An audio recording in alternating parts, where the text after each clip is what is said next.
Hello you lot, Miller Corner here, welcome back once again, and today it's going to be a bit more chilled out. We're going to do a nice, easy, relaxing video, but not working on what you might be able to see is my Yamaha YBR125, although that will be returning to the channel in the near future. We are working on the Super Seicento. Again, I should get used to the fact at this point this car is never going to be finished, and it's going to be something really simple and really easy because it's coming up to Christmas, and frankly it's far too cold to be outside and wrenching on it. Thankfully, what I've got planned is inside and warm and hopefully quite easy. It's this. Now, long-term viewers of the channel will recognise this dash cam as being the exact same one that I put in my temporary daily red Seicento. I've also got a dash cam in here, you can sort of see tucked behind there, and I want to make it plain, this is not a permanent install. I've just done a very, very quick, very sort of functional install with some cable ties. It sort of runs down there, and I've tied a little bit of it down to the seat rail, and then it sort of runs down there. You can kind of see I've cable tied it to the seat frame for it to then plug in there. Yeah, not my finest hour, that one. It was just really, really simple, 10 minutes with some cable ties just to make it work, knowing full well it was going to be coming out of the car later down the road anyway. This time round though, because it's going into the now reshelled Super Seicento, I want it to be done properly. So since that's something that most of us can relate to, and it's a cheap and easy thing to do on your car, in this video I'm going to show you how to do a stealthy, classy and relatively easy way to fit a dash cam into your car. So here is the dash cam we're going to be installing. Now for those of you interested, I will put the exact model on the screen now, but yeah, basically what I want to do with this is have it on the windscreen here, but without intruding into my point of view, so I can still drive without having this massive thing hanging down and getting in the way. And there's my lovely camera, hello. We're going to tuck it up under the rear view mirror there using the suction cup that's on it, then feed the wire all the way under here and down there, round there, round there, round there, right the way to the cigarette lighter there, and hopefully I can get it all the way round without the need to have this massive wire going all the way round and intruding into the passenger's footwell like I did in the temporary daily. To start with, what I want to do is make sure that the dash cam itself, here it is, very lovely, is in here and kind of got a good field of view over the windscreen, but it's not blocking my point of view. I'm going to clean the suction cup on it because, quick bit of advice to anyone installing dash cams, sat navs, or even using suction cups to film a YouTube video, is make sure the cup itself is clean, because if it's not going to stick. Kind of tuck it up behind the mirror. Now I think about there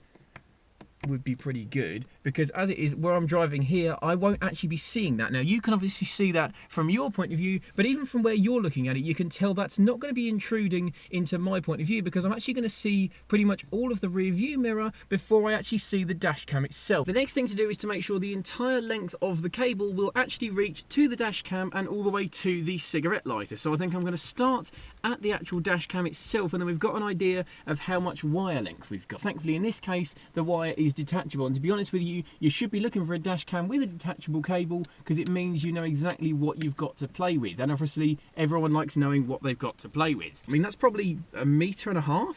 That's a big amount of cable. I don't know why anyone would ever need that much, but I'm not complaining, because having too much is way better than not having enough. And when you consider that this bit is sort of bungee like an old phone cord and actually stretches a bit, I'm really showing my age there. This is insane. I've actually got about a foot or 2 foot too much cable here. What I want to do is make it stealthy the whole way along, and I'm going to try and get the cable underneath the headliner. With a lot of headliners, if you just give it a gentle pull there, you will actually get a little bit of give in it. So I think if we just sort of pull that down to actually feed our cable behind it. Now it doesn't help today, unfortunately, because it's so cold. My hands are quite numb, which is not ideal for being able to feed that wire up. So I think we might do this bit in a time lapse. Join me when I've actually done this bit. Okay, so I think we're at the point now where we've got that bit of wire tucked up nicely behind the headliner. Now we could put this cable straight up, but it's worth bearing in mind, because we've got the USB connector coming out there, we're not going to get that much flex in it. We can't put that at a 90-degree angle because it's going to break it. Most of it is tucked up nicely behind the headliner, and to be honest with you, actually fairly easy, because once you pull it back you can get the first bit in, you can then kind of feed the whole thing along. And I don't know if you could tell with that time lapse, wasn't too difficult. I'm pretty happy with that. That doesn't look like it's going to fall out anytime soon, and it goes to prove that when I do things on cars, they don't always break. Yet.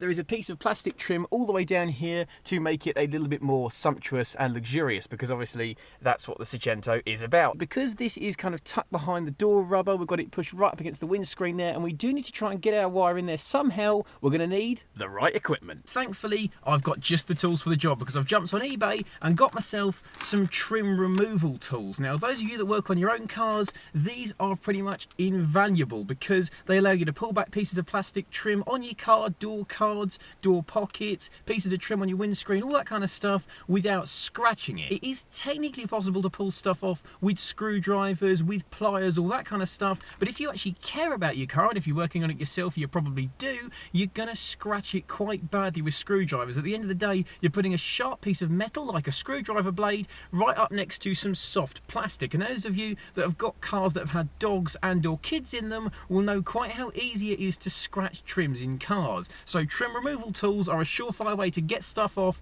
without damaging it. I got this set of 4 for £1.18, and I don't think there's a single tool that you can get for working on your car that is cheaper than that. Hell, even a 10mm socket will cost you that much, and you'll lose it by the time you get it back from the shop anyway. So let's talk you through my new audio companion trim removal tools, because on the back there is a feature. Apparently just one feature, you don't need multiple features, you just need the one. But what a feature it is, because it says you can refit car audio in best times through using this product. If you want the best times, you have to do it through using this product. That's just a given. It can avoid cavsing any damnification to your vehicle. I hate when I'm working on my vehicle and I end up cavsing damnification. That is just the worst kind of situation to be in. I don't want any damnification, so you need these to avoid cavsing damnification to your vehicle. It says that the incidental toolkit is svitable for different vehicles, which is good. Don't ever get an incidental toolkit that's not svitable for your vehicle. Make sure you choose the right incidental toolkit so it is svitable for working on your vehicle. It does say LS, and that means if you're doing an LS swap, you need to use these, because trim removal tools, obviously by using these to do your LS swap, you do avoid any damnification to your vehicle. So do this, you'll keep your warranty intact, because they won't be able to void your warranty through any vehicle damnification.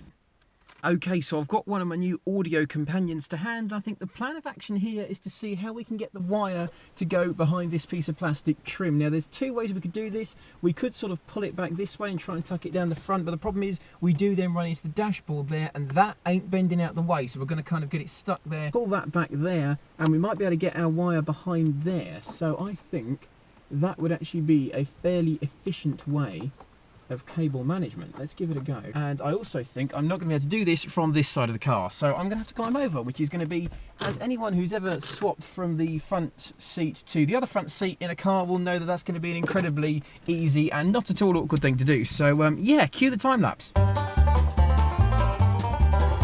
Anyone watching who wants to do that, don't do that. I'm not even going to advise it. Just don't do that. If we can pull that plastic back, we can actually feed it behind that. So where's my audio companion? This is where you can tell what trim removal tools are actually useful for. So you'll notice I can use this to kind of pry the plastic out of the way, but I'm not having to scratch it. I'm not having to get a screwdriver on it or anything like that. It's the same with when we did the bit with the headliner. Once you've got it started, it's going to be actually relatively easy, but it's getting it started that is a complete and total pain in the arse. There's a little sort of channel at the bottom there, which if we can make that go in there, would actually result in some fairly stealthy install. And the whole point of this install I want to make is, because I'm doing this to last, it's going to be a permanent install pretty much, unless this ever has to come out for any reason, which I sure hope it doesn't, then it's going to be pretty much permanent. So the plan is to keep it as tidy and as stealthy and as not visible-y as we can. So as it is, look, just to give you an idea, the wire has actually got to here, and you can't even tell. I mean, there's that little bit there. We have stealth, and what we want is stealth. This is a sleeper dashcam install. There you go, sleeper dashcam install. That sounds like a clickbaity YouTube title to me. was sort of imagining having to prise this back, if I'm honest with you, but it doesn't look like we're actually going to have to do that because there's a sort of neat channel built into the bottom of this rubber here. We're just sort of smoothing it along. But in fairness, I am using the trim removal tool still because it's actually a really good tool for kind of prising this rubber back and tucking the rubber in. You could use a screwdriver for this, but that's going to scratch this, that's going to potentially break this seal. Trim removal tool, either it's an audio companion or whatever one you've got, as long as it's fitable for the job and you can use it for an LS swap, highly recommended.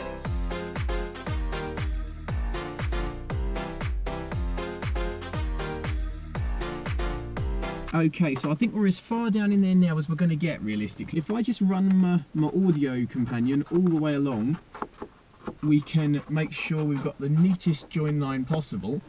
And I believe we do. That's actually, like, I've been joking and taking the whole time, but that is actually, like, you wouldn't, from sitting here, you genuinely wouldn't know that was there if you ignore this and this. And yeah, all right, you might notice. And I have a working dash cam still, so that's a good sign that I haven't totally broken it. So we're at the point now, we've got it all tucked in there. We're tucked behind the headliner. The wire is still showing in a couple of places, but it's sure as hell not, it's not bodgy spec. I've chosen to do it a bit more legit, as the kids say, I suppose. I think next step, grab the cable ties. I don't really want to tuck it behind the dash because that's going to result in problems. So we're going to have to feed it down here and kind of round here. Now I want to keep it tight to that, so we need something under there to cable tie onto. Okay, what have we got under the dash that we can cable tie to? Irritatingly little appears to be the answer to that question. I'm not going to be able to film this, so I'm going to tell you about it. There is a little beam running across the back which I think is actually supporting the dash, and I think if I can pull the cable up I can cable tie onto that, and job should be a good one. There is, however, a car coming down the road, so jump cut is in order, I think. I'm going to talk you through what I'm doing because I sure as hell can't show you what I'm doing because I can't even see what I'm doing. Make sure your cable's tight, keep it all tidied up there. So what we need to do is find something around the back, basically. At this point, I can feel the thing, but I can't really see the thing, and I don't really want to do it all by feel because if you do it like that you end up with diseases in some cases. So what I'm going to do is change the camera angle, and as much as I kind of do want to show you what I'm doing as I'm doing it, that ain't going to be possible. So change of camera angle where you can sort of see what I'm doing. I don't know if I've said enough in this video yet how cold it is today. British winter is very much here, and after the heat wave of the summer we had, I'm not loving the cold, I won't lie. There's another cable tie underneath the dash already that's been used to hold something else on, and it's getting in my way. Right, now that's not in my way, I should actually be able to see what I'm doing and hopefully cable tie like a boss. Don't hold me to that. I can tell there's a car coming down the road, but I'm on a bit of a roll, so I can't stop. So once it's gone tight, like that, we can tuck. Make sure your cable is tight because otherwise people will get their feet caught in it, and neither is that cool, nor safe, nor classy, and we want all of these things. Ah, there's pliers right next to the wire. Let's not do that, it's nice and safe. There we go, there we go, there we go. Stealthy install, stealthy, stealthy. You wouldn't even know that was there, probably. It's like a bloody show car, lads. It's like they built it on Pimp My Ride. Actually, no, it's not, they built it on Pimp My Ride. I told you, when we started this video, it was going to be a lot more relaxing. I clearly didn't mean for me, did I? Okay, so we've got all the excess done up. Now we need to chop those off, tie the excess up to the support bracket as well, and I think we might actually be done. I'm going to spare you having to watch me do all that because it's not actually that interesting, obviously. You can't really see me doing it, so jump cut to the bit when I've done all of what I've just said. I've only done it, haven't I? Check this out. So the dash cam itself is on the windscreen, tucked nicely behind the rear view mirror so you can't see it while you're driving. The cable itself is plugged in, it's gone up here, it's tucked behind the headliner all the way along as much as I possibly could. Now I couldn't do this bit because to do so would basically be to pull that up at an exact right angle, which would risk breaking the cable, pulling the cable out, and generally causing problems. I'm willing to forego a little bit of stealthiness with the cable there to actually keep the cable intact. Next, the cable comes out from the headliner and goes behind this rubber trim. Now there is actually a little divot right in here that the cable is tucked all the way into, so you can't even really see any difference in the shape of the rubber at all, pretty much. It's tucked all the way down there, it's nicely hidden. It comes out here and pokes out just a little bit there, which you would see if you're looking for it, but if you're not, I doubt you would really notice it on a day-to-day usage basis. And under here I've got my lovely phone here. You can see the wire is tucked up very, very nicely out of the way of the passenger's feet. The dashboard support bracket, that metal thing, I'm going to put an arrow on the screen pointing to it. I've managed to cable tie the cable up to it, which keeps it out of the way of the passenger's feet, hence the cable is very tight and won't get tangled up. And then all this here is any excess cable we have, which I would estimate at about 15 inches too much cable. And that too has been cable tied together and then nicely attached to the dashboard support bracket, which means we've then got just enough cable to come out here and plug it into the cigarette lighter. And that is that. The dash cam works, it's wired in nice and stealthily. That I'm really, really happy with it. Trim removal tools genuinely help with this, because I can kind of pull this rubber back and pull this bit of plastic out the way without scratching it, without damaging it, without splitting it, because if I were to split this, I'd probably get leaks, I'd get wind noise, all kinds of bad stuff. So for the sake of £1.20 or whatever it was, get yourself some trim removal tools. They are well worth it, and they've helped me to do this in less than 20 minutes. And if this idiot can do it, so can you. So there you go. There's a lovely, stealthy, easy, quick, cheap and classy dash cam install, where the only cable ties needed are to actually tidy the cables, not to actually just attach it to the grab handle and the passenger seat frame.